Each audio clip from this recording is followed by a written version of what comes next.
Nagsisimula pa lang mga kapatid at parang ilang araw pa lang mga tol, no? Numula nung nagkaroon ng ceasefire sa pagitan ng Iran at ng Israel mga kapatid, no? Pero ngayon nagbabantaan na etong Amerika at ang Iran na muling magbobombahan mga tol.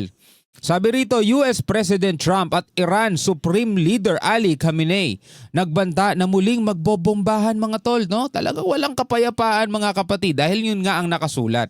At yun naman talaga ang mangyayari. Hindi natin mapipigil yan. Sabi rito, mariing kinondena ni US President Donald Trump si Iran Supreme Leader Ali Khamenei. Kasunod ng banta nito na muli silang gaganti sa oras na atakihin ang Iran. Mga kapatid, no? Ang bantayan ni Ali Khamenei mga kapatid. Mamaya rin pag-uusapan natin mga kapatid etong balita rin mula rito sa Times of India, no? Nonsense, no? Sabi ng ganun, stop nonsense. Khamenei's elite soldier issue chilling threat to Trump after nuke ultimatum mga tol, no? So ayan ang ating mga panonoorin ngayon, pero bago natin to simulan, syempre huwag mong kalimutan mag-subscribe. Click mo na rin ang notification bell para ma-notify ka whenever na may mga bago tayong reaction video tulad nito. Alright, so wag na natin patagalin pa. Total, wala na rin naman tayong hinihintay na. Panoorin na natin to mga tol. Mariing kinundina ni US President Donald Trump si Iran Supreme Leader Ali Khamenei kasunod ng banta nito na muling silang gaganti sa oras na atakihin ang kanilang bansa. Ayon sa US President, ikukonsideran niya na muling bombahin ang Iran kung patuloy itong nagpapayaman ng uranium na gumagamit. Sinabi yan mismo ni Trump sa isang press con mga kapatid nung siya ay tinanong ng isang reporter na i-consider mo ba na bombahin ulit ang Iran kapag umabot ulit yung enrichment program nila ng uranium na nakakapag-concern na sa US. Sabing ganun ni Trump, absolutely, no question, sabing ganun mga tol. No, so nakahanda ang Amerika na pasabugin ulit yung mga nuclear facilities ng Iran kapag nalaman nilang ito'y nagpapatuloy na ulit sa paggawa ng kanilang program mga kapatid. Dahil ngayon ay hindi pinapahintulutan ng Estados Unidos. Ang sabi nga ng ibang reporter ito ba'y pwede? Ito ba'y naayon sa batas? Well, nangyayari na diba? Sa kanilang o ginagamit sa kanilang nuclear sites na lubhang delikado. Nauna nang sinabi ng Supreme Leader ng Iran na aatakihin nilang muli ang mga base militar ng Amerika sa Middle East at iginit na walang mapapala ang US sa pakikisali sa gyera. Yun ang sabi ng Iran Supreme Leader mga kapatid. Ngayon, dako tayo rito mula rito sa Times of India. Stop nonsense, sabing ganon mga kapatid ng elite o Khamenei's elite soldiers. Nag-issue ng chilling threat to Trump after nuke ultimatum. Basahin natin itong report.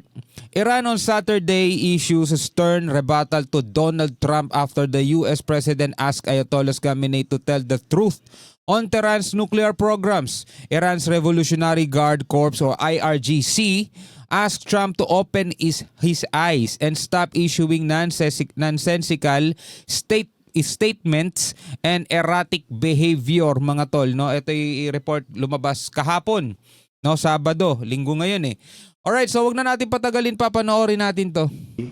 Ayatollah's statement yesterday that we won the war. Oh, we won the war.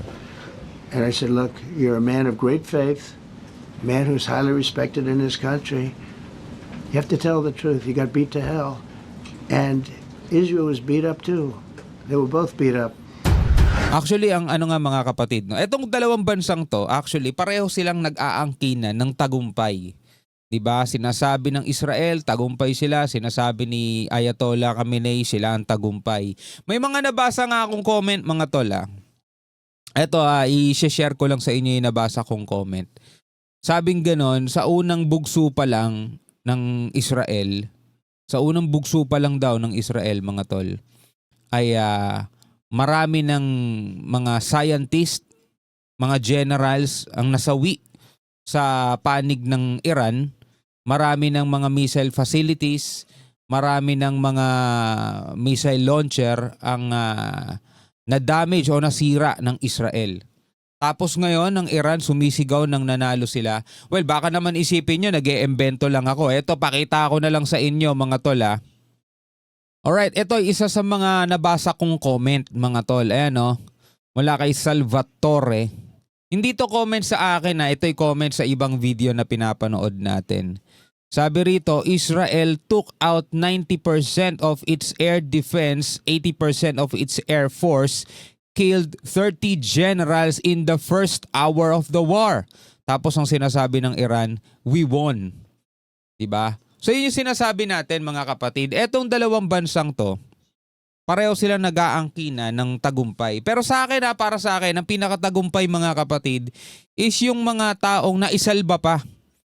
Yung mga taong nangangamba kung eto na ba yung huling gabi nila, dahil mamaya baka may tumama na sa kanilang missile o kaya bukas may tumama sa kanilang missile.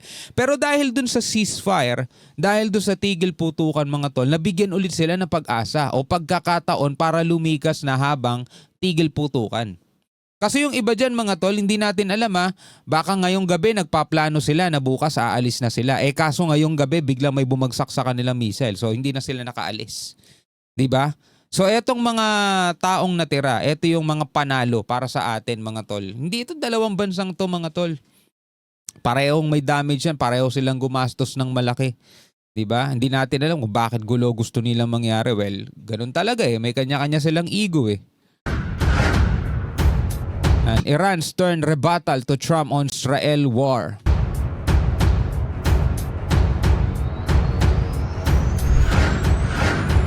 Iranian military counters Trump Iran's defeat claims. Kinounter nila, hindi nila tinatanggap yung sinasabi ni Trump na natalo ang Iran. Open your eyes, sabing ganun, buksan mo ang iyong mga mata kasi sinasabi rin ni Ayatollah Khamenei mga tol. Matindi daw ang pinsalang ginawa nila sa US Air Base sa Qatar.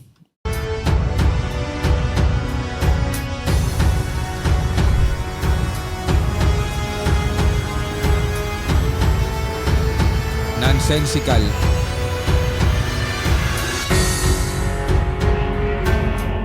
IRGC spokesperson hailed massive turnout at funeral of Iranians killed in 12-day conflict with Israel. Ito yung mga general nila mga tol. Itong mga nakalagay dito.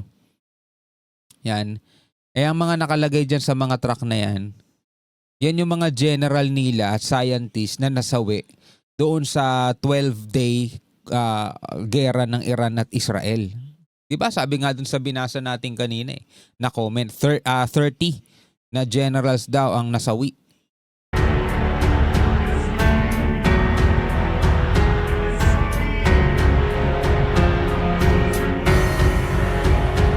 World witnessed a powerful display of national unity, honor, and resistance. IRGC spokesperson. Sabing gano'n ng IRGC. Nasaksihan ng buong mundo. Diba? Itong kanilang ipinakitang pagkakaisa. No? Honor and resistance. Pagpalag. Ito yung mga yan. No? Mga scientists sa general yan. Pinaparada nila. IRGC spokesperson hit out at Trump asking him to open his eyes and stop nonsense statement.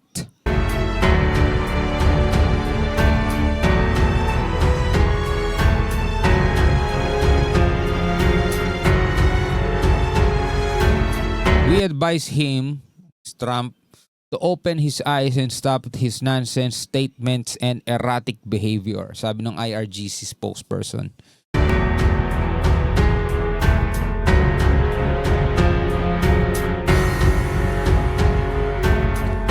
Crushing defeat in the 12-day war has clearly left him disoriented, leading to his unmeasured outburst.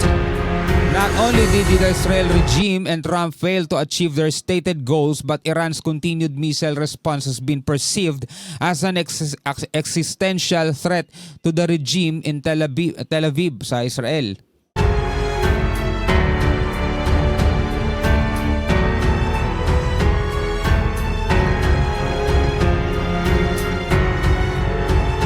Trump still has no grasp of the true sources of Iran's strength. As the leader of the Islamic Revolution rightly said, speaks bigger than his mouth can handle. Pero alam nyo mga tol, if ever lang nagpatuloy pa yung gera, kung sakasakali lang Kasi itong mga last, di ba yung nung nagkaroon na ng ceasefire, nagpakawala ng ilang perasong missile itong Iran. Tapos may tumama sa Israel. Diba? 4 nga yung nasawi. Ibig sabihin mga tol, hindi na ganun ka-epektibo noong mga oras na yun. Yung kanilang air defense system o yung tinatawag nilang Iron Domes. Kasi sa mga unang bugso, 150 ang pinakawalan ng Iran. Diba? May nakalusot iilan-ilan pero 150 kumpara mo sa iilang peraso na nga lang, may nakalusot pa. No? Ibig sabihin mga tol, may katotohanan.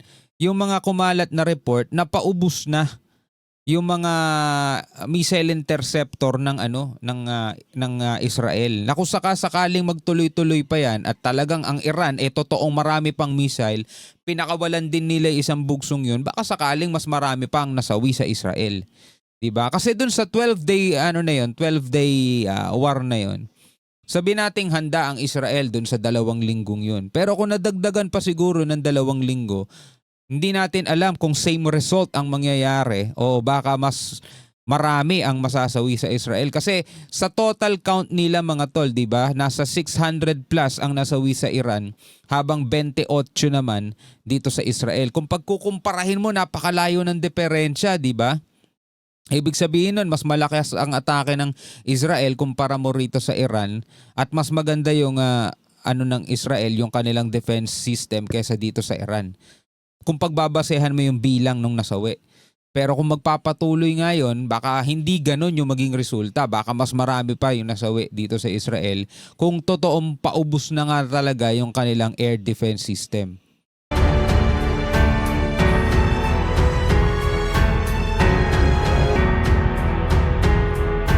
Trump foolishly believes he can alter the global perception of Iran's victory. With baseless rhetoric, but the reality speaks otherwise. Kumbaga, ang nakikita daw dito ng buong mundo, yung global perception, nanalo ang Iran. Iran's victory. Sabi nga nun, Trump foolishly believes, no?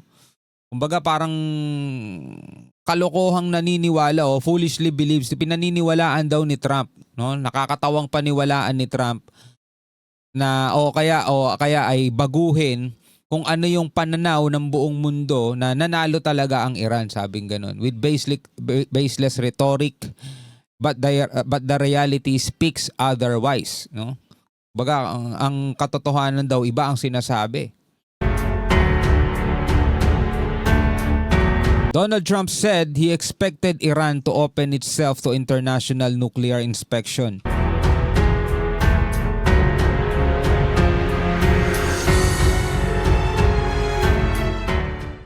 Would you also be demanding that the IAEA have full rights to inspect in Iran? Or somebody, or somebody that we respect, And then including ourselves.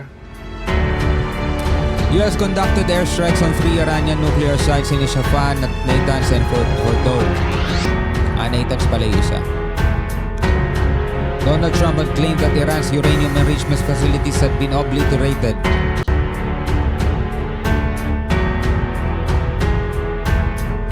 However, latest satellite images show that Fordow nuke facilities was operational again. Oh, operational again?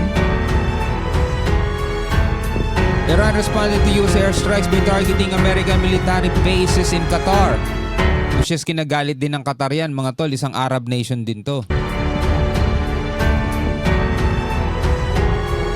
Iran fired hundreds of missiles at Israel, breaching its famed Iron Dome shield.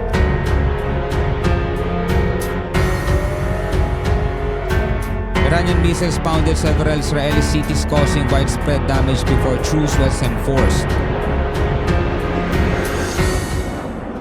Alright mga kapatid, yan na nga, no? Ano ang masasabi ninyo dito sa mga video ng ating napanood? Pwede kayong magbigay ng inyong sariling opinion, sariling reaksyon at sariling comment comment sa comment section sa ibaba. Alright, maraming salamat sa inyo lahat mga tol. Ako nga pala si Shobal D. Peace out.